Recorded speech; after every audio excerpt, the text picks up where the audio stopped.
Good evening Aditi, Shardul.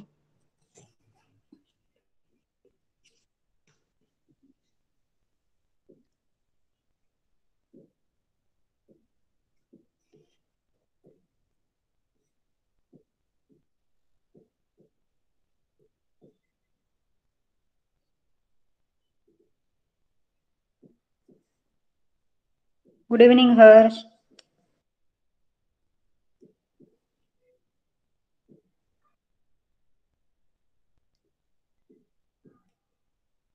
बाकीचे कुठे गेले सगळे?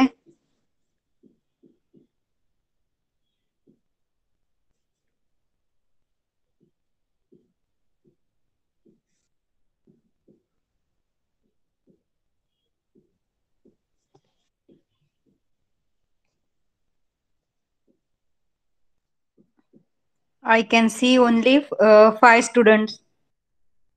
Now 4.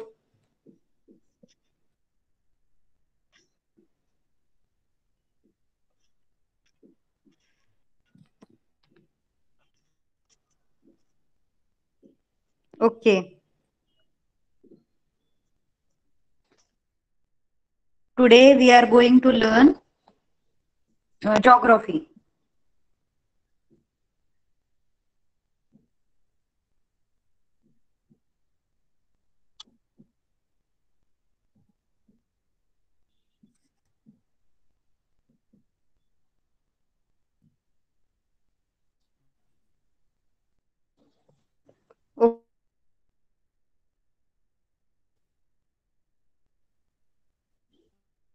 Okay का?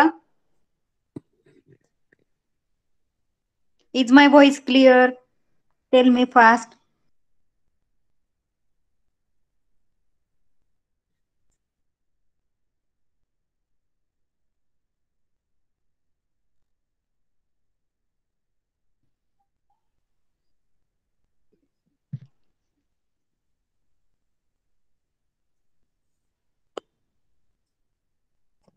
Reply fast.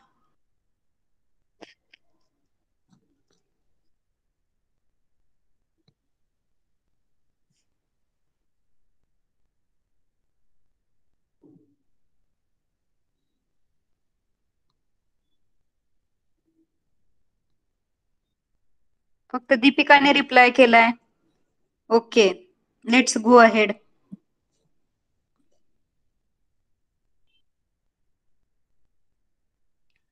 So today we will learn a new lesson of geography. That is importance of oceans. Importance of oceans. I am sharing my screen.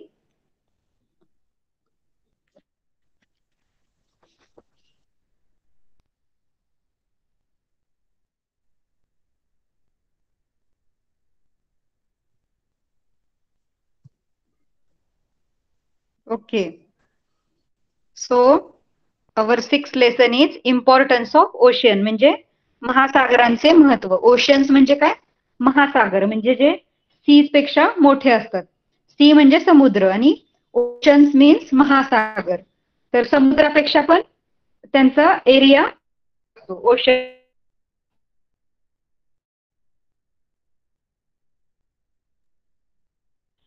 महासागर. आणि in English C आणि oceans.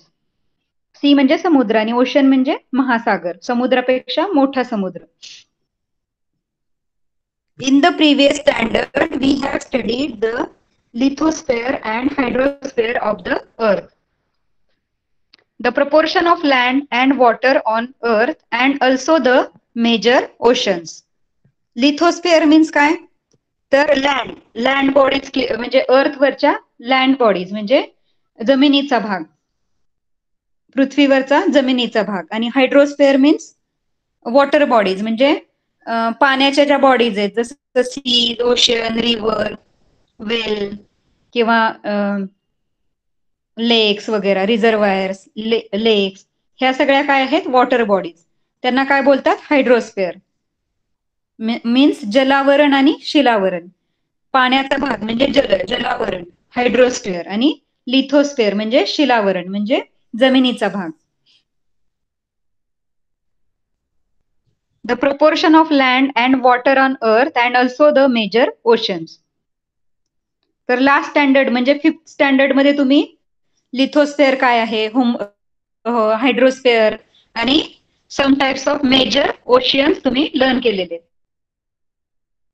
Note the area of each ocean given in the following table.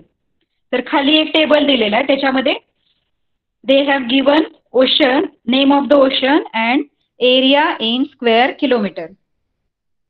तर तो जो ocean आहे तो किती kilometre law, त्याचा एरिया दिला.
मी ऑफलाईन झाले होते का? कोणी माईक ऑन करून सांगेल मला?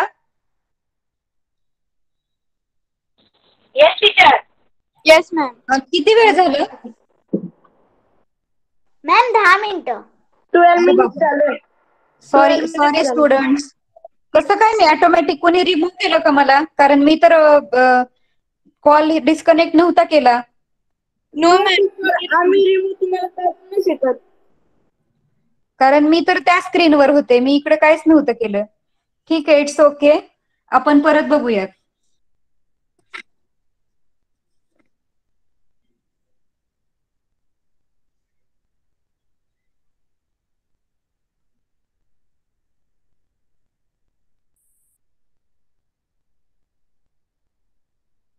ओके प्रद्युम, इकडे पण आपला कॉल डिस्कनेक्ट झाला होता, त्याच्यामुळे आता आपण परत घेणार आहोत.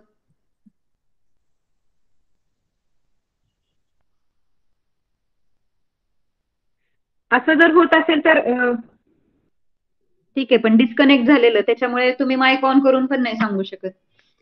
ओके, तर तुम्ही काहीच ऐकलं नाही का स्टार्टिंग वगैरे?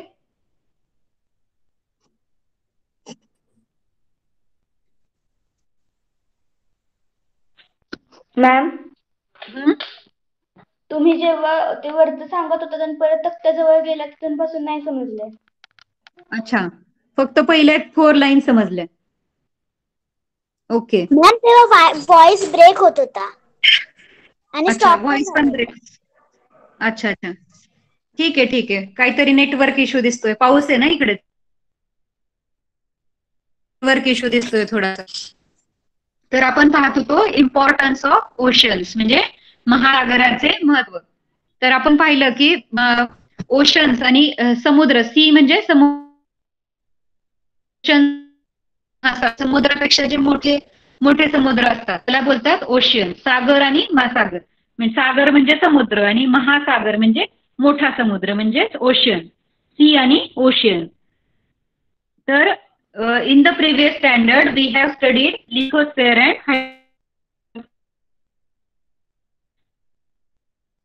आपण पाहिलं की लिथोस्फेअर म्हणजे शिलावरण आणि जलावरण.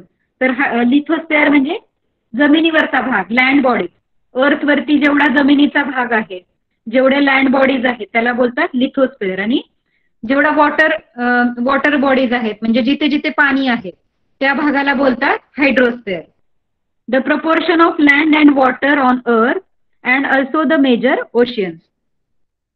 तर लिथोस्फेअर म्हणजे प्रपोर्शन ऑफ लँड आणि हायड्रोस्फेअर म्हणजे water on the earth. Note the area of ocean given in the following table. तर खाली आपल्याला ओशन दिलेले आणि त्या then Atlantic, Indian, Southern and Arctic. तर पॅसिफिक ओशियनचं जे एरिया आहे तो किती आहे? 16,62,40,000 and 977 किलोमीटर्स. त्याचप्रमाणे अटलांटिकचा जो एरिया आहे तो 86,55,07,002 kilometers. Okay, so biggest ocean is Pacific and smallest ocean is Arctic Ocean.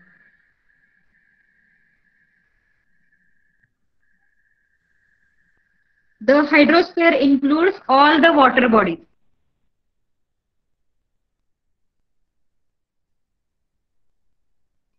तर हायड्रोस्फेअर मीन्स काय? तर all water bodies exist on earth. Earth वरती जेवढ्या पण वॉटर बॉडीज आहेत, for example this covers all ocean, seas, rivers and their tributaries, lakes, reservoirs and also ground. ह्या हायड्रोस्फेअर सगळे ocean, समुद्र, रिव्हर, ट्रिब्युट म्हणजे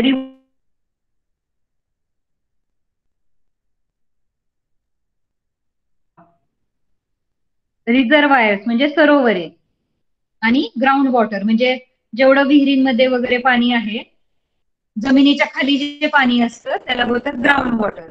तर ह्या सगळ्या ज्या वॉटर बॉडीज आहेत त्या म्हणजे आहेत hydrosphere. Of the total global water, 97% is contained in ocean.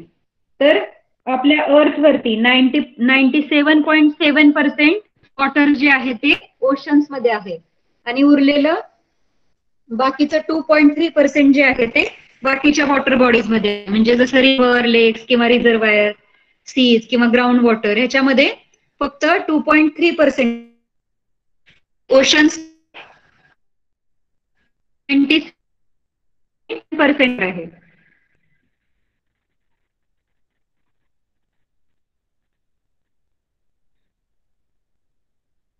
We always see the living world around us. आपण काय बघतो? सगळं म्हणजे सृष्टी पाहतोय. आपल्या आजूबाजूला काय आहे? सजीव सृष्टी आहे, लिव्हिंग वर्ल्ड आहे. There is considerable diversity in the living world on land. आणि आपले जे लिव्हिंग वर्ल्ड जे आहे जमिनीवरचं, लँडवरचं जे एनिमल्स आहेत किंवा अजून काही सूक्ष्मजीव आहेत, प्लांट्स आहेत, तर हे there is considerable diversity in the living world on land. म्हणजे कन्सिडरेबल डायव्हर्सिटी म्हणजे खूप प्रकारची तिथे विविधता आहे. आपल्या लँडवरचं जे सजीव सृष्टी आहे त्याच्यामध्ये खूप विविधता आहे. The living world in the hydrosphere is many times greater than living world on land. तर आत्ताच आपण वरती पाहिलं की 97.7% काय आहे? वॉटर बॉडीज आहेत. अर्थ वरती 97% काय आहे? सगळं वॉटर आहे. तर ऑब्व्हियसली तिथलं लिव्हिंग वर्ल्ड, वॉटर मधलं लिव्हिंग वर्ल्ड ह्याच्यापेक्षा ग्रेटर असणार आहे. लँडवरच्या लिव्हिंग वर्ल्ड पेक्षा खूप मोठं असणार आहे वॉटर मधलं लिव्हिंग वर्ल्ड. तर and it has much greater diversity. आणि हे वॉटर मधलं जे लिव्हिंग वर्ल्ड आहे तिथे सुद्धा विविधता आहे. खूप डिफरंट टाइप्सचे लिव्हिंग थिंग्स तिथे समुद्रामध्ये, ओशन्स मध्ये वगैरे, वॉटर बॉडीज मध्ये. तर हे वॉटर थिंग्स इन द हायड्रोस्फेअर म्हणजे वॉटर मधल्या लिव्हिंग थिंग्स. जसं की फिश दिसत आहेत आपल्याला, छोट्या फिश पासून मोठमोठे फिश, व्हेल वगैरे बोलतो ना आपण, ब्लू व्हेल किंवा शार्क किंवा छोटे छोटे अजून फिशेस, ऑक्टोपसेस असतात, स्टार फिश असतात. तर ह्या सगळ्या वॉटर मधल्या लिव्हिंग थिंग्स आहेत. तर हे लिव्हिंग वर्ल्ड खूप मोठं आहे. आपल्या जे लँडवरचं जे आहे लिथोस्फेअर मधलं जे वर्ल्ड आहे त्याच्यापेक्षा वॉटर मधलं वर्ल्ड आपल्यापेक्षा खूप मोठं आहे.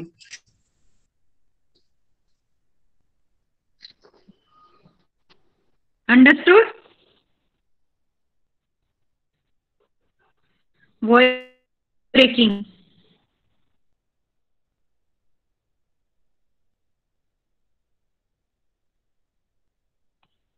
आता आवाज येतो? ब्रेक होतोय?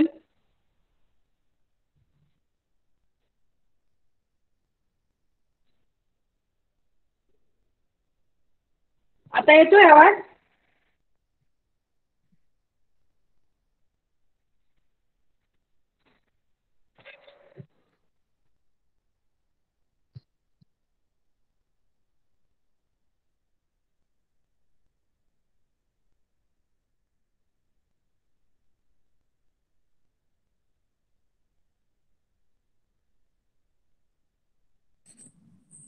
ओके, माहिती नाही आज काय नेटवर्क इश्यू आहे.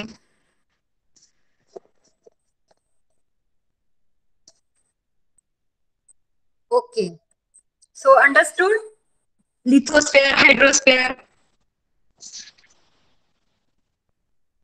ओके, सगळ्यांनी लक्ष द्यायचंय. Pay attention here.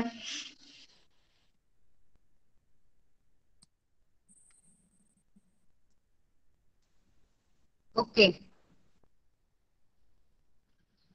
I want somebody to read. Dhanashree. Yes, ma'am. तुला रीड करायचंय next part. Okay. Do it your self.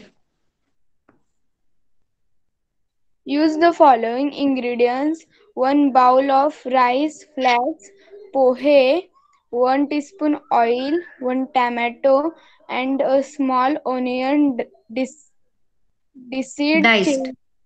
diced chili powder to taste.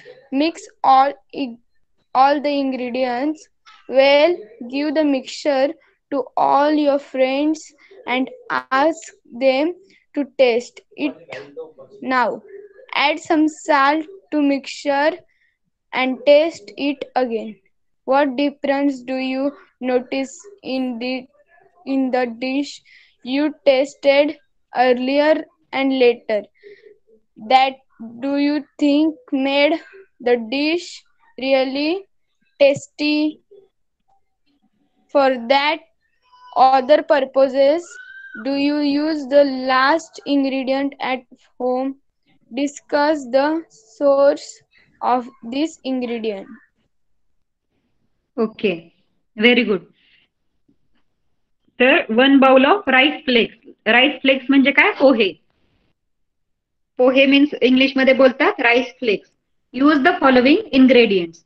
म्हणजे खाली आपल्याला काही पदार्थ यूज करायचे. तर कोणते कोणते आहेत आणि एक एक्सपेरिमेंट करून बघायचंय. तर त्याच्यामध्ये घ्यायचंय 1 teaspoon oil, 1 tomato and 1 small onion diced म्हणजे कट केलेला. कापलेला टोमॅटो आणि ओनियन घ्यायचंय.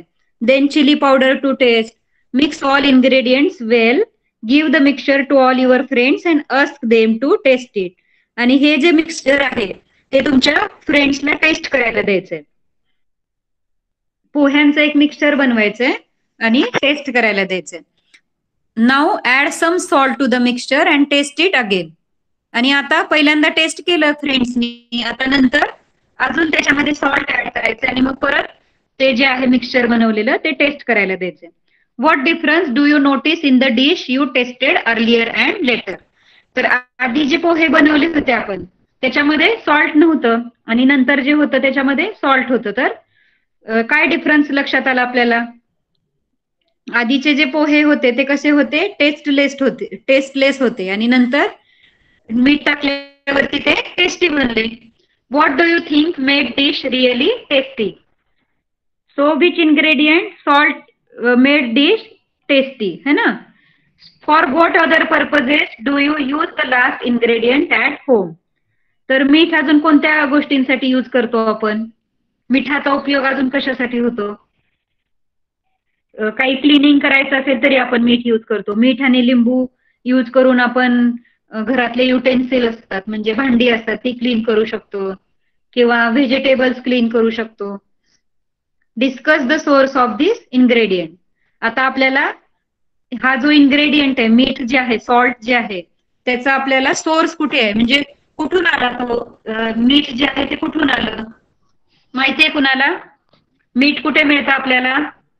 तर ओशन्स मध्ये, ओशन सीज मध्ये मीठ मिळतं आपल्याला. कारण ओशनचं पाणी माहितीये सगळ्यांना सॉल्टी असतं, तर कारण त्याच्यामध्ये मीठ असतं. Do it yourself. Take some water in steel dish. It is better if the water is from borewell. तर त्यांनी काय सांगितलंय की एका डिश मध्ये आपल्याला वॉटर घ्यायचंय आणि ते कुठलं असलं पाहिजे? बोरवेलचं. म्हणजे अंडरग्राऊंड बोरवेल असतात ना, सगळ्यांच्या कुणाकुणाच्या घरी असतील बोरवेल, तर ते बोरिंग वॉटर घ्यायचंय कारण त्याच्यामध्ये जे क्षार असतात, मिनरल्स किंवा सॉल्ट असतं त्याचं प्रमाण जास्त असतं. Keep the water in direct sunlight. Do not remove the dish until all water gets evaporated. आणि ही जी डिश आहे ती आपल्याला सनलाइट मध्ये ठेवायची, उन्हामध्ये ठेवायची आणि डिश तोपर्यंत नाही काढायची जोपर्यंत त्यातलं पाणी जे आहे ते इव्हॅपोरेट होणार नाही, म्हणजे त्याचं पाण्याचं रूपांतर वाफेत होणार नाही तोपर्यंत ती डिश घ्यायची नाही. बाष्पीभवन व्हायला पाहिजे पाण्याचं, evaporation. Observe the dish after the water has evaporated completely. आणि वॉटरचं जेव्हा इव्हॅपोरेशन होईल तेव्हा ते डिश बघायचे आपल्याला, ऑब्झर्व करायचे. What do you see? Taste the substance in the dish. मग आता डिश मध्ये काय दिसेल आपल्याला? त्यात जो सबस्टन्स राहिलेला आहे, वॉटर इव्हॅपोरेट होऊन खाली जो सबस्टन्स राहिलेला आहे तो टेस्ट करायचा आहे.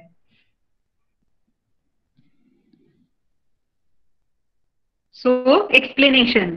एक्सपेरिमेंट झाला, आता व्हॉट इज द एक्सप्लेनेशन? काय घडलं असावं?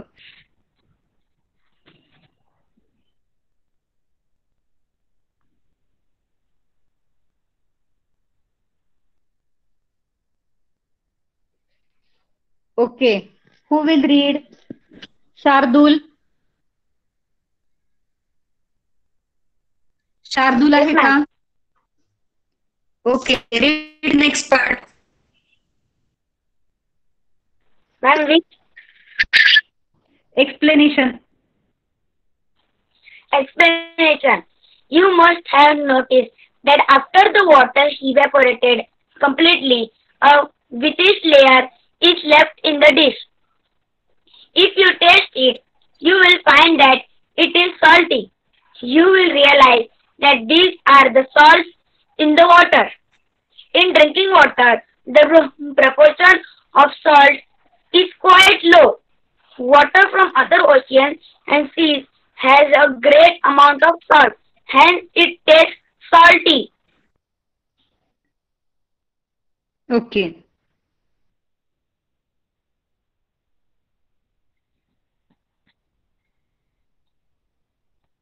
Wait.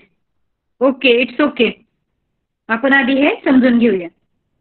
You must have notice that. आता आपण जो एक्सपेरिमेंट केला त्याच्यामध्ये नंतर वॉटरचं जेव्हा इव्हॅपोरेशन झालं त्याच्यानंतर खाली काहीतरी सबस्टन्स उरला होता. तर तो सबस्टन्स काय होता?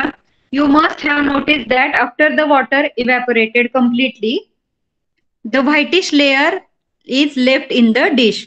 तर तो सबस्टन्स व्हाईट कलरचा होता. एक व्हाईट लेअर जमा झाली होती डिश मध्ये.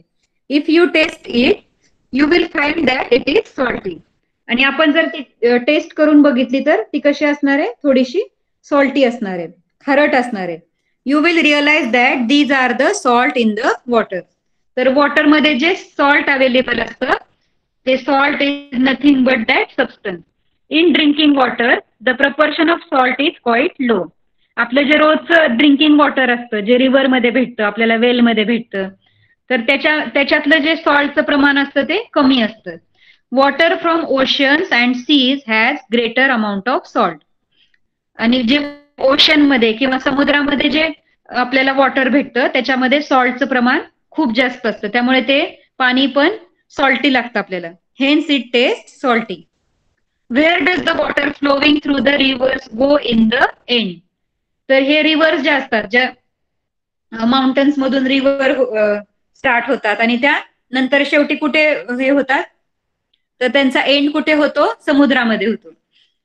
R there volcanic eruption in the sea. Volcanic eruptions माहिती असतील तुम्हाला, ज्वालामुखी. पर्वतांवरती ज्वालामुखी होतात, माउंटन्स वरती. त्याचप्रमाणे समुद्रामध्ये सुद्धा व्होल्कॅनिक ऍक्टिव्हिटीज होतात, म्हणजे व्होल्कॅनिक इरप्शन्स होतात.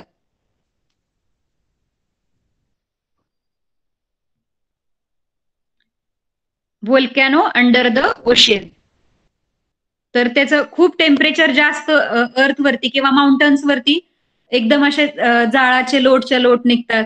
त्याला काय बोलतात? खूप जास्त हीट असते तिथे, त्याला बोलतात ज्वालामुखी किंवा व्होल्कॅनो. तर तसेच व्होल्कॅनो समुद्रामध्ये सुद्धा असतात, समुद्रामध्ये सुद्धा ते निर्माण होतात.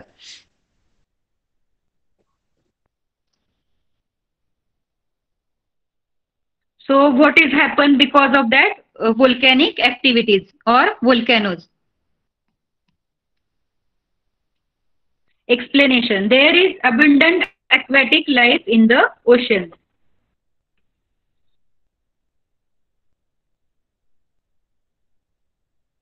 Okay. Anagha, read. Ma'am, may I audible? Yes. There is abundant aquatic life in the oceans, from the microscopic planktons to huge whales. Different types of living things are found in the oceans. Once they die, their remains accumulate in oceans. All rivers flowing from mountains or hilly areas finally meet the oceans. Sediments of eroded lands, trees, and bushes flowing with the water, dead remains, etc., enter the ocean with this river water.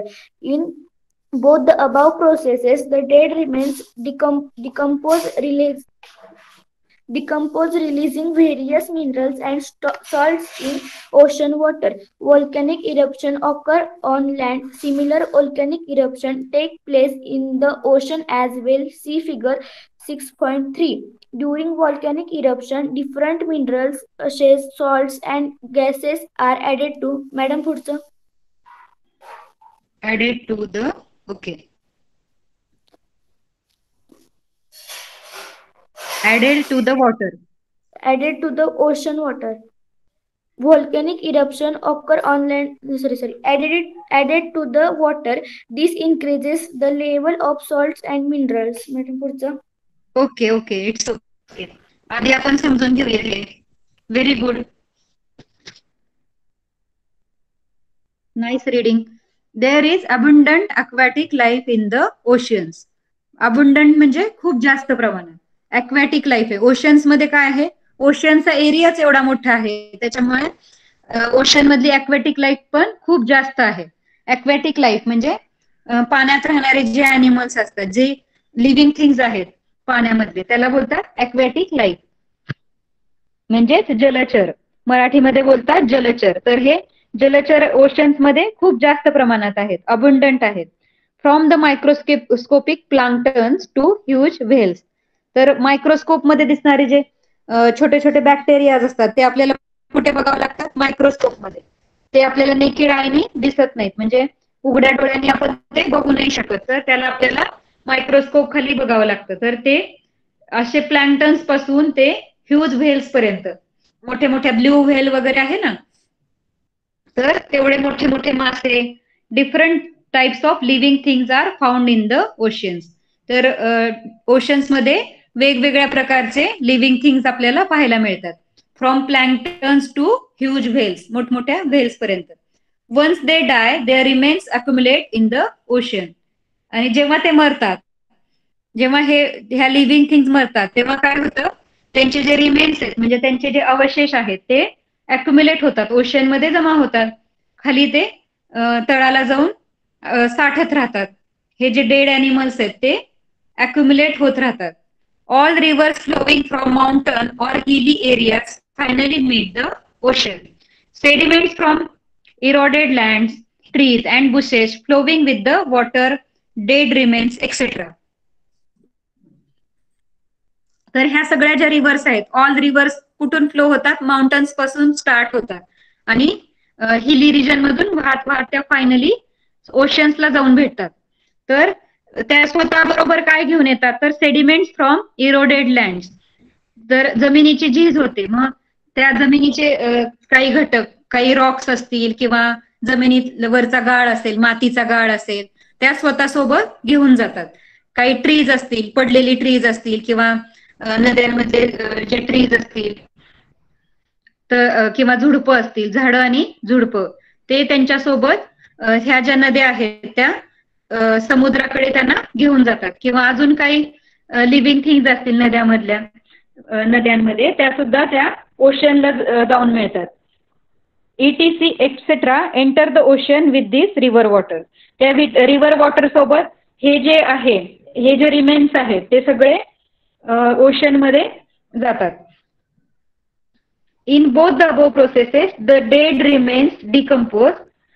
In both the above process म्हणजे जे oceans मधले जे animals मेलेले आहेत ते, आणि reverse मधून जे आलेले आहेत, सेडिमेंट्स आहेत किंवा लँड्स, ते ट्रीज आहेत, बुशेस आहेत किंवा अजून लिव्हिंग थिंग्स आहेत, त्या सगळ्या काय होतात? त्या ओशन मध्ये येतात.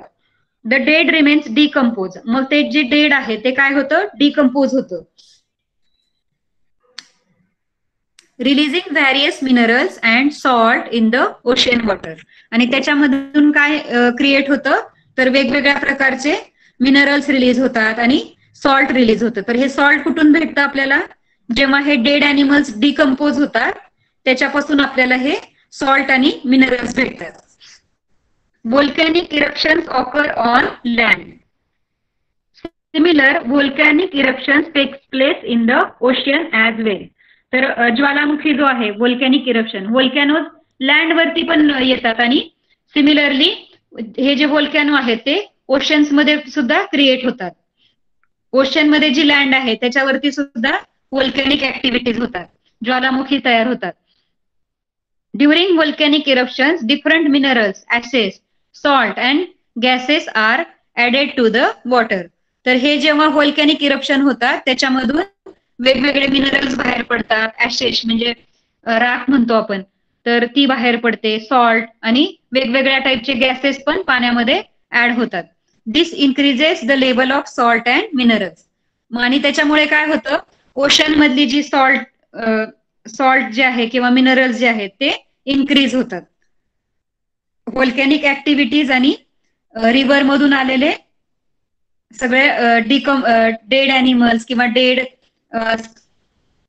अॅनिमल्स किंवा प्लांट्स किंवा ओशन मधले सगळे अॅनिमल्स हे सगळे जेव्हा मरतात तेव्हा ते डिकम्पोज होतात आणि व्होल्कॅनिक ऍक्टिव्हिटी जेव्हा होतात, ज्वालामुखी जेव्हा येतात त्याच्यामधून हे सगळे मिनरल, सॉल्ट आणि गॅसेस बाहेर पडतात. आणि त्याच्यामुळे सॉल्ट जे आहे ते सॉल्टची कपॅसिटी वाढून जाते समुद्रामधली. Due to the continuous evaporation of ocean water the proportion of salt increases.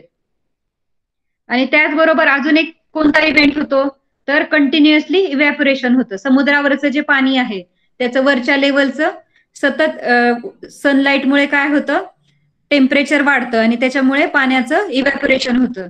आणि त्या इव्हॅपोरेशनमुळे सुद्धा सॉल्ट इन्क्रीज होतं, पाण्यामधलं सॉल्ट इन्क्रीज होतं.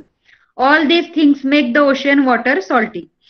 The salinity of ocean water is different at different places. Salinity is expressed in terms of mils, particles per thousand. The average salinity of oceanic water is 35% or 35 mils बोलू शकतो आपण, 35 mils. The Dead Sea is known to have maximum salinity. Its salinity is 332 mils.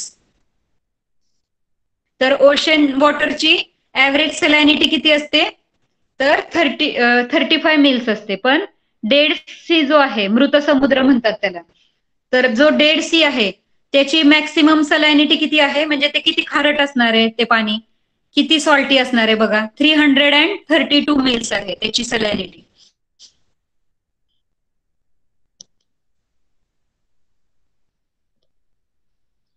वेगवेगळ्या ओशनचं जी सलायनिटी असते ती वेगवेगळी असते. आणि सलायनिटी जी आहे ती कशामध्ये काउंट केली जाते, मिल्स मध्ये, पार्टिकल्स पर थाउजंड. तर एका पर 1000 लिटर किंवा वॉटरमध्ये किती सॉल्टचे पार्टिकल आहेत त्याच्यावरून ती सलायनिटी चेक केली जाते.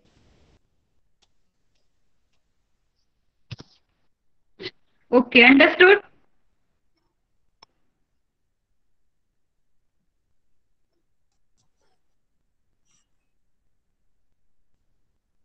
Okay, next is Harsh, read.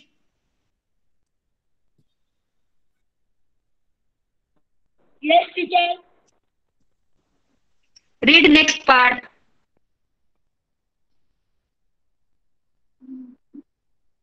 We obtain salt. The salty water, salt as a substance, is obtained by constructing salt pans in the coastal areas. See figure 6.4. Salt is an item in our diet. Many minerals like phosphate,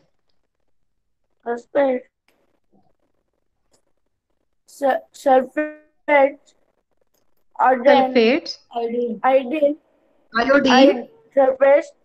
iodine, etc. are also obtained from this sea.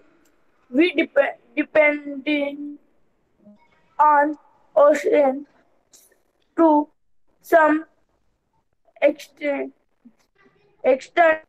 From minerals. Okay, good. We obtain salt from salty waters. Salt कुठून भेटतं आपल्याला? तर salty water मधून, oceans किंवा sea मधून. Salty water असेल त्याचं evaporation होणार आणि आपल्याला सॉल्ट भेटतं. मग salt as a substance is obtain by constructing salt pan in the coastal areas. तर खाली एक फिगर दिलेली, ते काय आहे? Salt pan. These are salt pan. तर याच्यामध्ये सॉल्ट दिसतंय आपल्याला. तर जेव्हा कोस्टल रिजन म्हणजे समुद्र किनारा जो असतो, ओशनचा जो कोस्ट असतो, समुद्र किनारा, त्याच्यावरती लाटा क्रिएट होतात माहिती आपल्याला. तर त्या लाटा जेव्हा येतात तर त्या परत जशा येतात तशाच त्या परत पण जातात. तर मग हे जे ब्लॉक्स बनवून ठेवलेले आहेत त्यांनी, तर त्या ब्लॉक्स मध्ये काय होतं? तर पाणी जमा होतं. हे जे बॉक्सेस बनवून ठेवलेले आहेत तर त्याच्यामध्ये सॉल्ट पॅन बोलतात त्याला.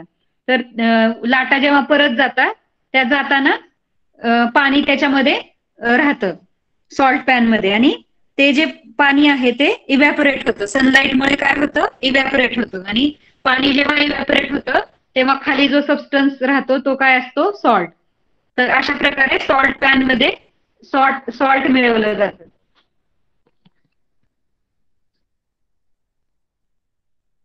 We obtain salt from salty water. Salt as a substance is obtained by constructing salt pans in the coastal areas. तर समुद्र किनारे जे आहेत, कोस्टल एरिया जे आहेत, तिथे आपल्याला तिथे सॉल्ट पॅन बनवलेले असतात आणि तिथून आपल्याला मीठ भेटतं. See figure 6.4. Salt is an atom in our diet. तर सॉल्ट हा एक इम्पॉर्टंट इन्ग्रेडियंट आहे आपल्या डाएट मधला. Many minerals like phosphate, sulfate, iodine, etc. are also obtained from sea. तर अजून काही जी खनिज आहेत म्हणजे मिनरल्स आहेत, जसं फॉस्फेट, सल्फेट किंवा आयोडीन, हे सगळे आपल्याला सी वॉटर मधून भेटतात. We depend on oceans to some extent for minerals. तर आपण समुद्रावरती काही प्रमाणात डिपेंड आहोत. जसं की आपल्याला सॉल्ट किंवा अजून काही मिनरल्स पाहिजे असतात, त्याच्यासाठी आपण समुद्रावरती, ओशन्स वरती डिपेंड आहोत. Where did all these water on the earth come from? तर हे जे वॉटर आहे, यूज युअर ब्रेन पॉवर. तर हे अर्थ वरती जे वॉटर आहे ते कुठून येत आहे? कुठून येत आहे विचार करा. त्या समुद्राचं इव्हॅपोरेशन होतं. मग इव्हॅपोरेशननी काय होतात? क्लाउड्स तयार होतात. मग परत पाऊस पडतो. मग पाऊस पडला की रिव्हर्स, लेक्स हे सगळे भरतात. ते नंतर परत रिव्हर वॉटर जे आहे, माउंटेन मधून जे रिव्हर्स आलेले आहेत ते वॉटर समुद्रामध्ये येतं. परत समुद्राच्या पाण्याचं इव्हॅपोरेशन होतं. हे सायकल कंटिन्युअसली चालत असतं. त्याच्यामुळे अर्थवरती कंटिन्युअस पाण्याचे स्रोत आहेत.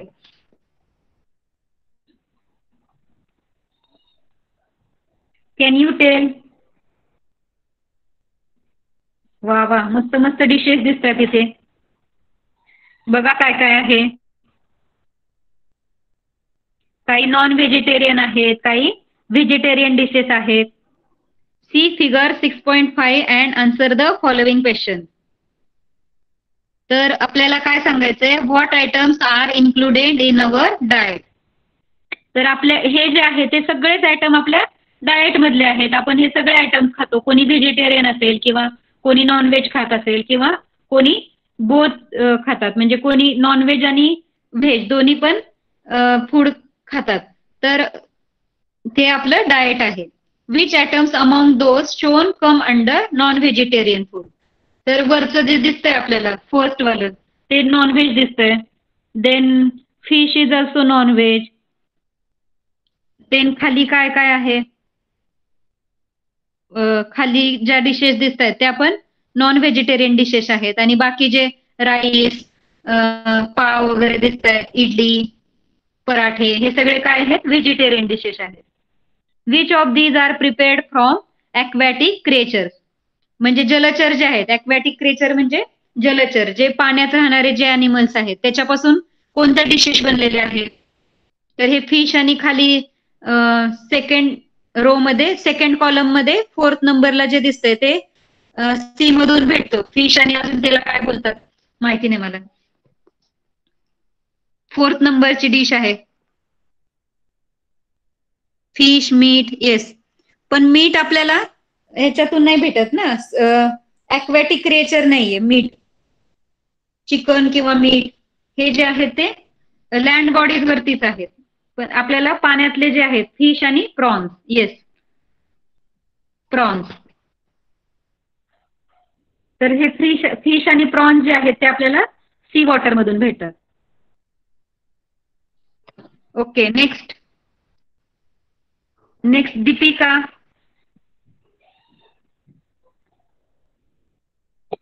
Ma'am, I am audible. Yes. Explanation. Many of us include fish in our diet. We get fish from rivers, lakes, and seas. The proportion of fish in seas is much greater than of those in rivers and lakes. Catching marine animals is a large-scale activity the world over. It is one of the ancient occupations of human beings. Though food is the major purpose of this activity, marine animals are also used for the production of fertilizers, pharmaceuticals, and also in research. In India, Pharmaceuticals. Pharmaceuticals and also in research. In India, people mainly consume prawns, columbi, clams, tisre, crabs, sea fish, surmai, mackerel, bangda, pomfret, paplet, Indian shark, mori, Indian salmon, ravas, etc. Many other types of marine animals are consumed in different parts of the world. The life of people. Okay, read. Last 4 lines. The life of people from countries that have a coastline largely depends on the sea, especially if there are few other occupations. Seychelles, Mauritius, Maldives, etc. are some of these. Okay, very good. Voice is also clear. Very nice. Nice reading. Clear reading. Many of us include fish in our diet.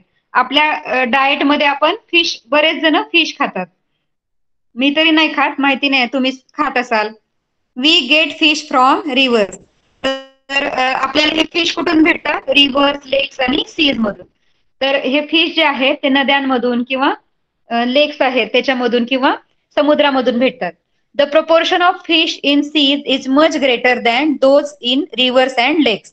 तर हे समुद्र मोठे मोठे असतात, तर obviously reverse आणि लेक्स मधून जे फिश मिळणार आहेत त्याच्यापेक्षा जास्त आपल्याला फिश कुठून मिळणार आहे?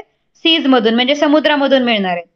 Catching marine animal is a large scale activity in the world over. तर कॅचिंग मरीन ॲनिमल्स म्हणजे हे जे मरीन ॲनिमल्स आहेत, म्हणजे पाण्यातले जे ॲनिमल्स आहेत, तर ते कॅच करायचं, ते पकडायचं जो बिझनेस आहे तो लार्ज स्केल ऍक्टिव्हिटी आहे. पूर्ण जगामध्ये मोठ्या प्रमाणावरती केला जातो. ही जी ऍक्टिव्हिटी आहे कॅचिंग मरीन ॲनिमल्स, ती खूप मोठ्या प्रमाणावर केली जाते. कारण ओशन्सच तेवढे आहेत आणि आपण त्याचा फूड म्हणून पण डाएट मध्ये पण त्याला इन्क्लूड करतो. त्याच्यामुळे ही ऍक्टिव्हिटी खूप जास्त प्रमाणात केली जाते. Fishing. It is one of the ancient occupation of human being. Catching marine animals means fishing. तर हा जो ऑक्युपेशन आहे, हा जो व्यवसाय आहे तो खूप एन्शियंट आहे, म्हणजे खूप प्राचीन आहे, खूप जुन्या काळापासून करत आलेलो आपण हा ऑक्युपेशन आहे human बीइंगचा. Though food is the major purpose of this activity, marine animals are also used for the production of fertilizers, pharmaceuticals and also in research. तर आपण खाण्यासाठी तर ह्याचा यूज करतो, ह्या सगळ्या फिशेसचा वगैरे मरीन ॲनिमल्सचा यूज करतो. पण अजून कशासाठी केला जातो? तर फर्टिलायझर्स म्हणजे खतं बनवण्यासाठी, फार्मास्युटिकल्स म्हणजे औषधांमध्ये त्याचा यूज होतो, and also in research. Research मध्ये म्हणजे संशोधन करायचे असतात, सायंटिस्टला काही रिसर्च करायचे असतात, त्यासाठी सुद्धा ह्या मरीन ॲनिमल्सचा यूज केला जातो. काही नवीन एखादी मरीन ॲनिमल असेल तर त्याच्यावरती सायंटिस्टला रिसर्च करायचा असतो, तर त्यासाठी सुद्धा ह्यांचा सगळ्या अॅनिमल्सचा यूज होतो. In India people mainly consume prawns, clams, crabs, spearfish, mackerel and pomfret, Indian shark, Indian salmon. तर हे सगळे फिशचे टाईप आहेत जे आपण इंडियन कॉन्झ्युम करतो. कोलंबी, तिसर किंवा क्रॅब किंवा सुरमई, बांगडा, पापलेट, मोरी हे सगळे त्याचे इंडियन नेम्स आहेत, रावस वगैरे. Many other types of marine animals are consumed in different parts of the world. तर वेगवेगळ्या ओशन मध्ये वेगवेगळ्या प्रकारचे फिशेस भेटतात. तर त्या तिकडचे लोक म्हणजे त्या पार्ट मधले लोक आहेत, वर्ल्डच्या त्या पार्टचे लोक त्या टाईपचे फिशेस खातात किंवा कंझ्युम करतात. The life of people from countries that have a coast line largely depend on the sea. तर ज्या ज्या कंट्रीज मध्ये कोस्ट लाईन आहे म्हणजे ज्या ज्या कंट्रीज मध्ये समुद्र किनारा आहे, तर तिथले जे लोकांचं लाईफ आहे ते मोस्टली सी वरती समुद्रावरती डिपेंड आहे. Especially if there are few other occupation.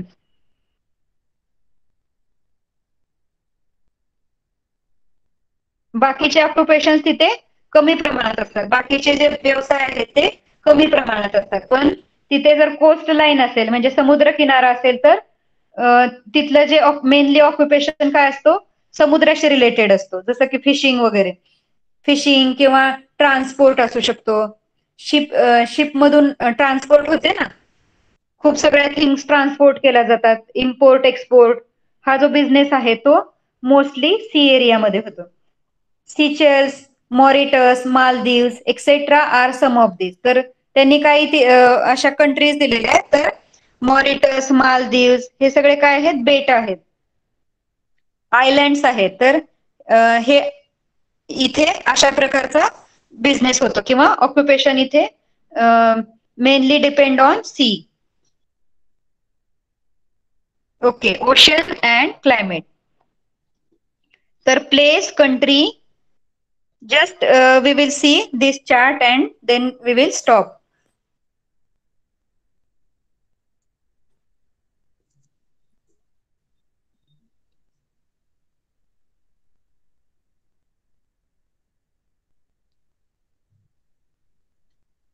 Tisser is also one type of fish. They have given all types of fishes, different types of fish.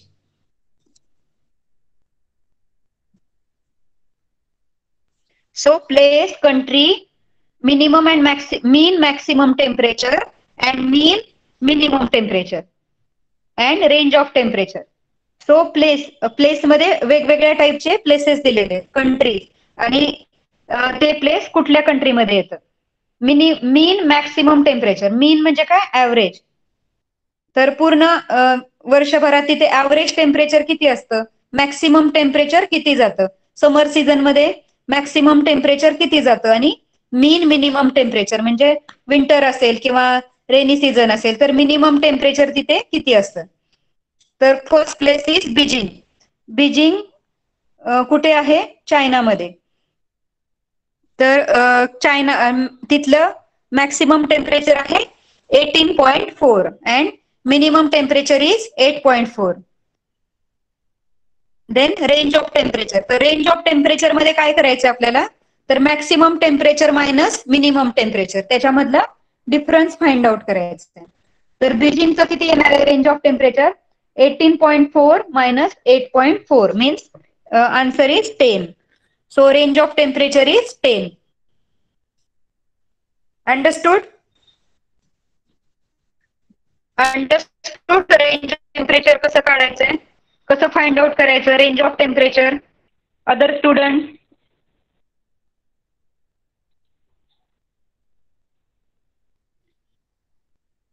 Maximum temperature minus minimum temperature. Same way Istanbul. Istanbul कुठल्या कंट्रीमध्ये आहे, टर्कीमध्ये. Istanbul हे place आहे टर्कीमध्ये. तिथलं maximum temperature आहे 18 आणि minimum temperature आहे 10. So range of temperature will be 8. Madrid place कुठे आहे, स्पेनमध्ये, स्पेन कंट्रीमध्ये आहे. तिथलं मॅक्सिमम टेम्परेचर आहे 19 and minimum is 9. So difference will be 10. New York. New York is in United States, US. So maximum temperature is 6.3 and minimum is 8.3. So difference is 8. Range of temperature will be 8. Denver. Denver is in United States. Maximum temperature 16.2 and minimum is 2.2. So difference will be 14, I think. 14, yes. Difference will be 14. Then Kabul. Kabul is in Afghanistan. So maximum temperature 14.7 minus 5.2 will be 5.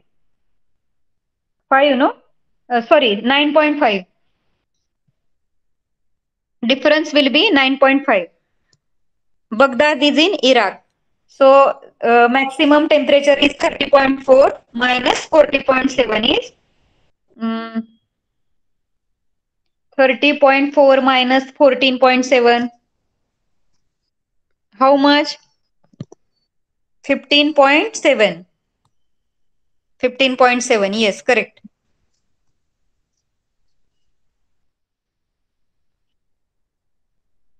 Okay, understood what we have learned today.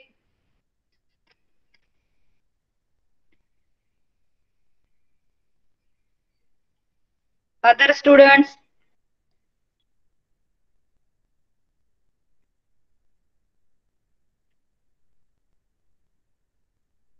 Other students, समजलं सगळ्यांना? Okay, Aditi understood. Harsh, Shardul understood. Anagha. Okay. So now it's time to say good night. Read the lesson. Revise it. Okay. So it's time to say bye now. Bye everyone. Bye-bye, teacher. Bye, ma'am. Good night. Good night. Bye. Good night. Bye. Keep studying. Bye. Bye, ma'am. Bye.